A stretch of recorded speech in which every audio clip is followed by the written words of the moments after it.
அடடா இந்த மலைக்கு ஒரு அருமையான டிஷ் செய்யலாம்னு திங்க் பண்ணும்போது தாங்க சரி எக் லாலிபாப் செய்யலாம்னு நினச்சிங்க. இது ஒரு கிரன்ச்சியான டிஷ்ஷுங்க. சரி வாங்க ட்ரை பண்ணி பார்க்கலாம். நெக்ஸ்ட் நம்ம ஸ்டவ் ஆன் பண்ணி ஒரு பவுலில் தண்ணி ஊற்றி 3 முட்டையை ஆட் பண்ணி 20 மினிட்ஸ் பாயில் பண்ணிடலாம்.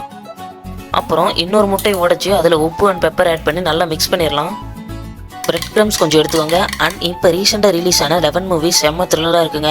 அந்த படம் பார்த்தவங்க எப்படி இருக்குன்னு உங்கள் பாயிண்ட் ஆஃப் வியூவில் கமெண்ட் பண்ணுங்கள். நெக்ஸ்ட் கொத்தமல்லி தலை, பச்சை மிளகாய் அண்ட் ஒரு வெங்காயம் கட் பண்ணிக்கோங்க. அப்புறம் இந்த ட்ரெண்டிங்கில் இருக்க கண்ணாடி கிளாஸில் தண்ணி ஊற்றி மஞ்சத்தூள் போடுறது யாரை ட்ரை பண்ணுங்கிறதையும் கமெண்ட் பண்ணியிருக்கேன் guys. பட் நான் இது ட்ரை பண்ணலை. கட் பண்ணதுக்கப்புறம் நம்ம ஆல்ரெடி பாயில் பண்ண எக்கை இந்த மாதிரி ஸ்க்ரம்பிள் பண்ணிக்கோங்க. நெக்ஸ்ட்டு நாம் ஸ்டவ் ஆன் பண்ணி பவுலில் ஆயில் ஆட் பண்ணிக்கலாம். அது நல்லா ஹீட் ஆகட்டும். அதுக்கு முன்னாடி நாம் ஸ்டஃபிங்க்கு தேவையான ஸ்க்ரம்பிள்டு எக், கொத்தமல்லி தலை, பச்சை மிளகாய், ஆனியன், சால்ட், சில்லி பவுடர், மஞ்சத்தூள் அண்ட் கரம் மசாலாலாம் போட்டு நல்லா மிக்ஸ் பண்ணிக்கலாம். அண்ட் கொஞ்சம் மைதா ஆட் பண்ணிக்கலாம். ஆட் பண்ணதுக்கப்புறம் நல்லா மிக்ஸ் பண்ணிக்கலாம். நெக்ஸ்ட்டு நாம் எக் லாலிபப்புக்கு ஏற்ற மாதிரி ஸ்டஃபிங்கை உருண்டை பிடிச்சி ஒரு பிளேட்டில் வச்சுக்கலாம்.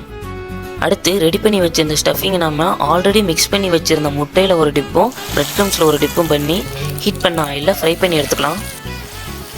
ஸ்டஃபிங்கில் நல்லா ஃப்ரை ஆனதுக்கப்புறம் ஒரு பிளேட்டில் எடுத்து வச்சுக்கலாம். அவ்வளோதாங்க, நம்ம டிஷ் ரெடி. வாங்க டேஸ்ட் பண்ணி பார்ப்போம். டேஸ்ட்டு பார்த்தீங்கன்னா சும்மா கிறிஸ்பி அண்ட் க்ரன்ச்சியாக வேறு லெவலில் இருந்துச்சுங்க. அண்ட் நீங்களும் ட்ரை பண்ணி பார்த்துட்டு கமெண்ட் செக்ஷனில் சொல்லுங்கள். And don't forget subscribe to my channel. Thank you for all viewers.